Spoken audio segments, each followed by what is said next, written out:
વિષય ગણિત પ્રકરણ 1 સંખ્યા પદ્ધતિ। અગાઉના 3 લેક્ચરના અભ્યાસના અંતે આપણે એટલું શીખ્યા હતા કે જે બે સમય સંખ્યાઓ વચ્ચે આવતી સમય સંખ્યાઓ તમને કે એ મુજબ તમે સમય સંખ્યાઓ શોધી શકતા હતા। હવે તમારે અહીં આ સમય સંખ્યાઓ વચ્ચે આવતી સમય સંખ્યાઓ શીખ્યા પછી સમય સંખ્યાઓની દશાંશ અભિવ્યક્તિનો અભ્યાસ કરવાનો છે। જો કે અગાઉના ક્લાસમાં આપણે થોડીક સમજૂતી આપી અને ક્લાસ પૂર્ણ કર્યો હતો। ત્યાંથી આગળ જોઈએ તો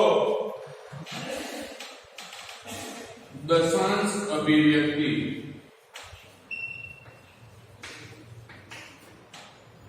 આપણે દશાંશ અભિવ્યક્તિ શીખવાની છે। દશાંશ અભિવ્યક્તિનું એક ઉદાહરણ આમ તો આપણે બે ત્રણ ઉદાહરણ અગાઉના ક્લાસમાં જોયા જ હતા,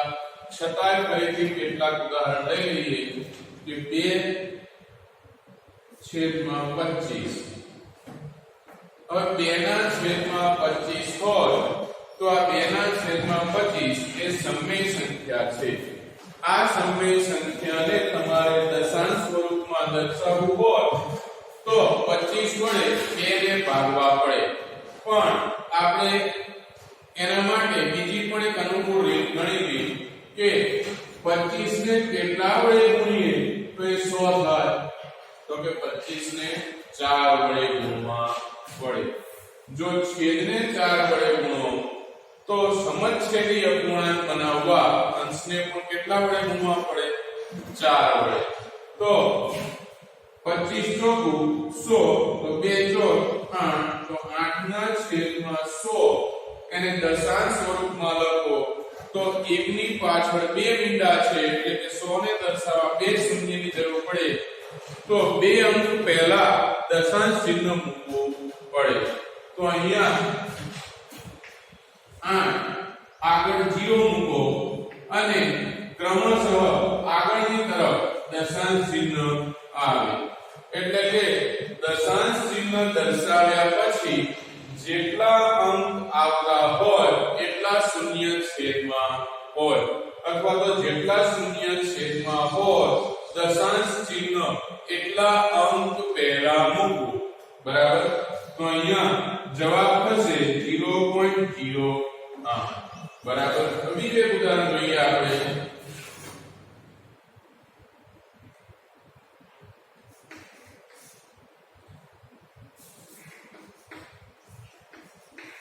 સાતના છેદમાં 625 તમને પરીક્ષા આટલી મોટી હા બટા તમારે અહીંયા જે શીખવાનું છે એ આ વસ્તુ શીખવાની છે કે 7ના છેદમાં 625,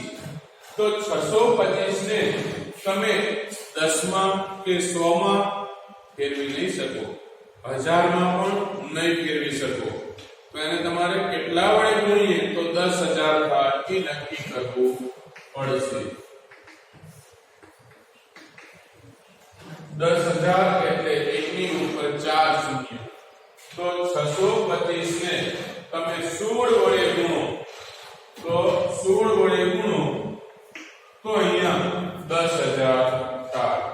છેદને 16 વડે ગુણીએ તો અંશને પણ કેટલા વડે ગુણવા પડે? 16 વડે। હવે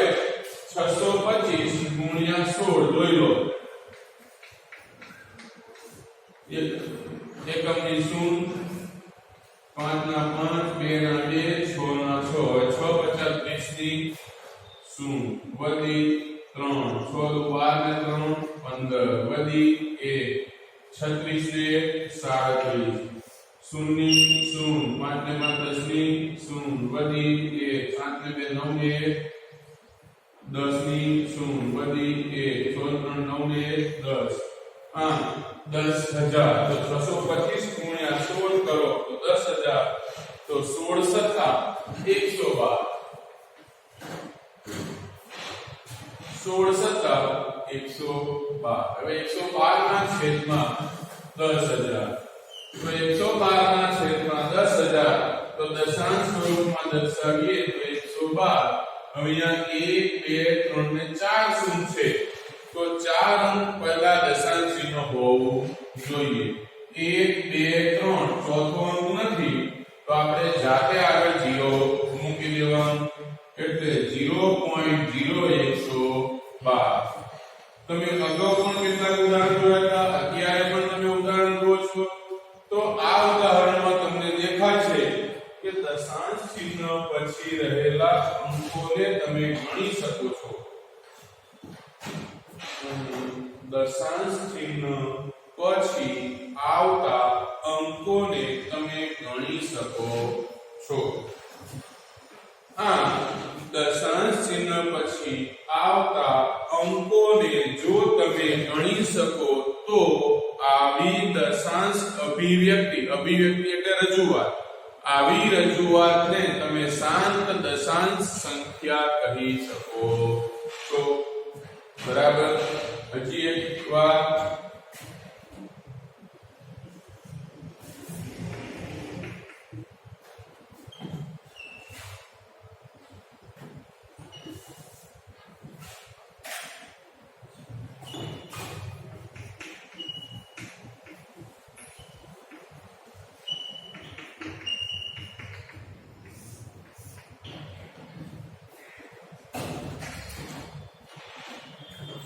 જે દશાંશ અભિવ્યક્તિમાં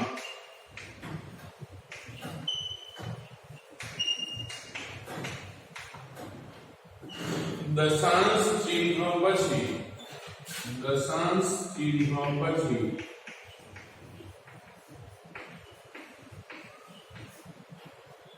રહેલા અંકોને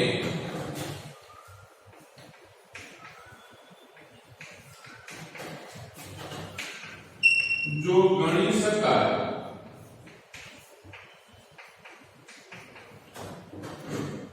દશાંશ ચિહ્ન પછી રહેલા અંકોને જો ગણી શકાય તો કેવી અભિવ્યક્તિ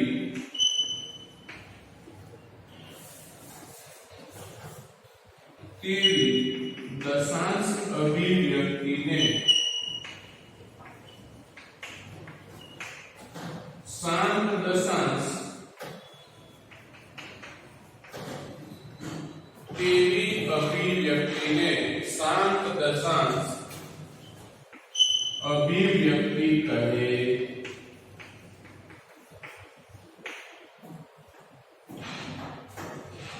ખાસ નોંધ કરી લેજો આમ તો દસમામાં પણ અગત્યનો છે દસમામાં પણ એક પ્રકરણમાં આ દશાંશ અભિવ્યક્તિ આધારિત પ્રશ્ન હોય છે દશાંશ અભિવ્યક્તિ એટલે ફરીથી એકવાર બોલી જાઓ જે દશાંશ અભિવ્યક્તિમાં દશાંશ ચિહ્ન પછી રહેલા અંકોને જો ગણી શકાય તો તેવી દશાંશ અભિવ્યક્તિને શાંત દશાંશ અભિવ્યક્તિ કહે છે બરાબર હવે આમ હોવા પાછળનું કારણ પણ આપણને ખબર હોવી જોઈએ તો હવે આ જવા દો અને માત્ર તમને કારણની સમજૂતી આપું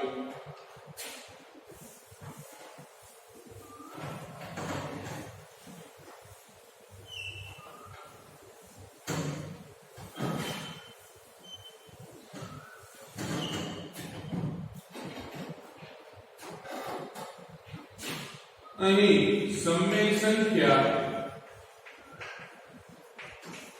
p છે q સ્વરૂપમાં હોય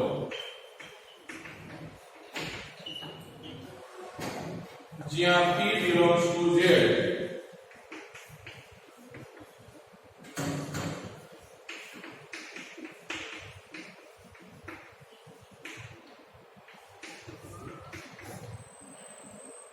જ્યારે q belongs to n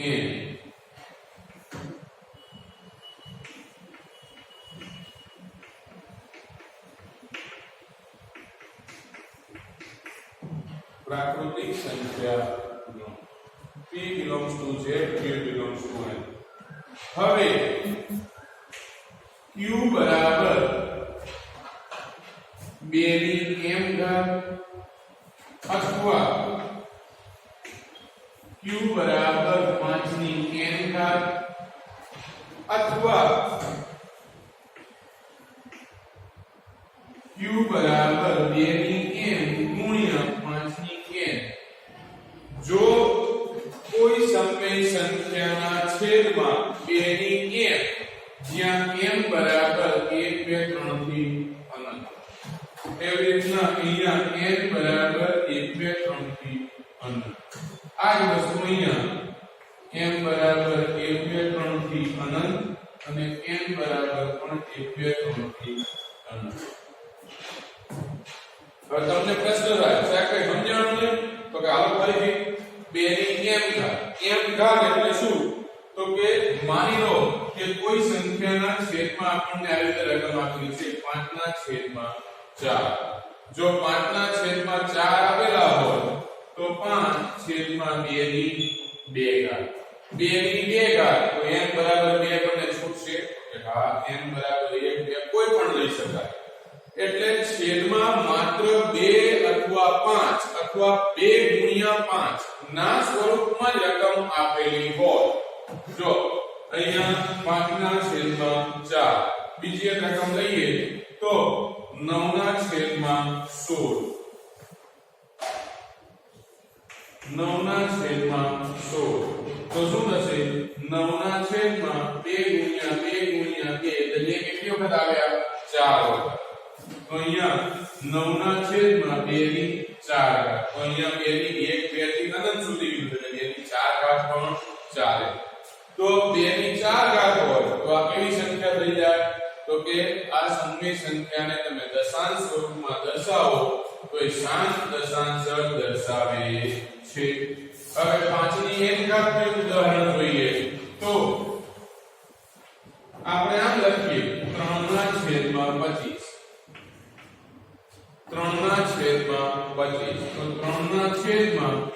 5 ગુણ્યા 5 એટલે 5 ની કેટલી ઘાત થઈ 2 ઘાત તો 5 ની 2 ઘાત અહીં બે આપેલા છે એટલે 5 ની 2 ઘાત હોય તો આને પણ તમે શાંત દશાંશમાં એટલે કે તેને દશાંશ ચિહ્ન પછીના ગણી શકાય જે અંકો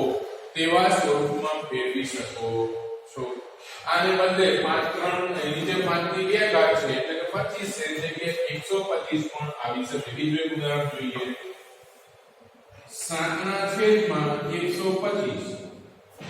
125 એટલે શું થાય તો કે 7 ના છેદમાં 5 ગુણ્યા 5 ગુણ્યા તો 7 ના છેદમાં 5 નો શું થાય તો આ 5 નો ઘન છે આ પણ કેવું સ્વરૂપ છે 5 ની n ઘાત સ્વરૂપ તો આવી 5 ની n ઘાત સ્વરૂપ હોય એને આપણે દશાંશ સ્વરૂપમાં દર્શાવીએ તો શાંત દશાંશ સ્વરૂપમાં દર્શાવી શકીએ છીએ આ હતી 2 ની એક રીત એટલે કે છેદમાં 2 ના ગુણકમાં સંખ્યા 2 ના ગુણકમાં સંખ્યા હોય અને અહીંયા બીજી એક અભિવ્યક્તિ હતી જ્યાં 5 ના ગુણકમાં છેદમાં સંખ્યા હોય હવે ત્રીજું ઉદાહરણ છે કે જોઈએ તો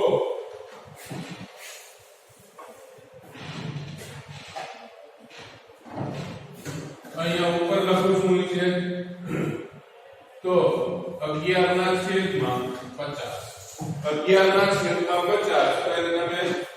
અવિભાજ્ય અવયવોના સ્વરૂપે લખીએ તો 2 ગુણ્યા 5 ગુણ્યા 5 એટલે 5 5 25 ગુણ્યા 2 એટલે 11 ના છેદમાં 2 ગુણ્યા 5 ની 2 ઘાત તો 2 ની કેટલી થાય 1 ઘાત તો આ શું થયું m બરાબર 1 n બરાબર 2 તો આવી દશાંશ અભિવ્યક્તિ આવી સમય સંખ્યાને તમે જો દશાંશ સ્વરૂપમાં દર્શાવવાનો પ્રયત્ન કરો તો આનું દશાંશ સ્વરૂપ હંમેશા શાંત દશાંશ જ આવે જોઈએ જો બીજું 11 ના છેદ કરે 17 ના છેદમાં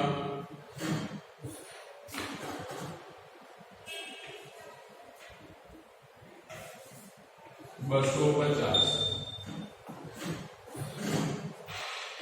11 17 ના છેદમાં 250 તો 17 ના છેદમાં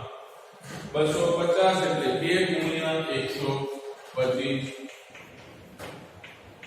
17 ના છેદમાં 2 ગુણ્યા 5 ગુણ્યા 5 ગુણ્યા 5 તો 17 ના છેદમાં 2 ની 1 ઘાત ઘાત અને 5 ની 3 ઘાત આ બંને ભેગા થાય તો આપણને 2 ની m ગુણ્યા 5 ની n ઘાત સ્વરૂપમાં દર્શાવેલ થાય તો આને પણ આપણે શાંત દશાંશ સ્વરૂપમાં દર્શાવી શકીએ છીએ.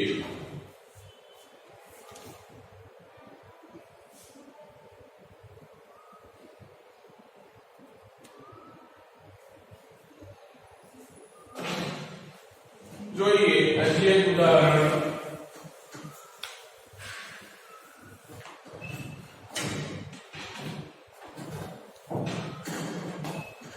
19 ના છેદમાં 40 19 ના છેદમાં 40 તો 19 ના છેદમાં 2 દુ 4 દુ 8 પંચુ 40 એટલે 19 ના છેદમાં 2 ની 3 ઘાત ગુણ્યા 5 ની 1 ઘાત 2 ની 3 ઘાત ગુણ્યા 5 ની 1 ઘાત. તો અહીંયા 2 અને 5 સિવાય નવી કોઈ અતિસંખ્યિત રૂપમાં ફેરવતા સંખ્યા મળતી નથી. સોરી, અતિસંખ્યિત રૂપ નહીં પણ અવિભાજ્ય સંખ્યાના ગુણાકાર સ્વરૂપમાં ફેરવતા 2 અને 5 સિવાયની નવી કોઈ સંખ્યા મળતી નથી. તો અહીંયા એટલું નક્કી થઈ ગયું કે છેદમાં 2 અથવા 2 5 અથવા 2 અને 5 નો ગુણાકાર રહેલો હોય તો આવી સંખ્યાઓને તમે શાંત દશાંશ સ્વરૂપમાં ફેરવી શકો છો. આની આગળ નોંધ કરી લઈએ. પછી ખરેખર આ સાચું છે કે ખોટું એની ચકાસણી કરતા બે ઉદાહરણ જોઈશું.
જો ફરી એકવાર સમય સંખ્યા p છે q સ્વરૂપમાં હોય જ્યાં p belongs to z એટલે પૂર્ણાંક સંખ્યા ગણ, q belongs to n જ્યાં n એટલે પ્રાકૃતિક સંખ્યા ગણ. હવે જો q એટલે કે છેદ q બરાબર 2 ની m ઘાત હોય એટલે 2 ની 1 ઘાત 2 ઘાત 2 ની 2 ઘાત 2 ની 3 ઘાત 2 ની 4 ઘાત 2 ની 5 ઘાત એમ અનંત સુધી કોઈ પણ હોય પણ માત્ર 2 ના ગુણાકારમાં જ બધી સંખ્યા હોય તો તેવા છેદ ધરાવતી સંખ્યાને તમે શાંત દશાંશ સ્વરૂપમાં ફેરવી શકો છો. તેવી જ રીતે જો 5 ની n ઘાત q બરાબર 5 ની n ઘાત એટલે 5 ની જો કોઈ સંખ્યાના છેદમાં 5 હોય 25 હોય 125 હોય 625 હોય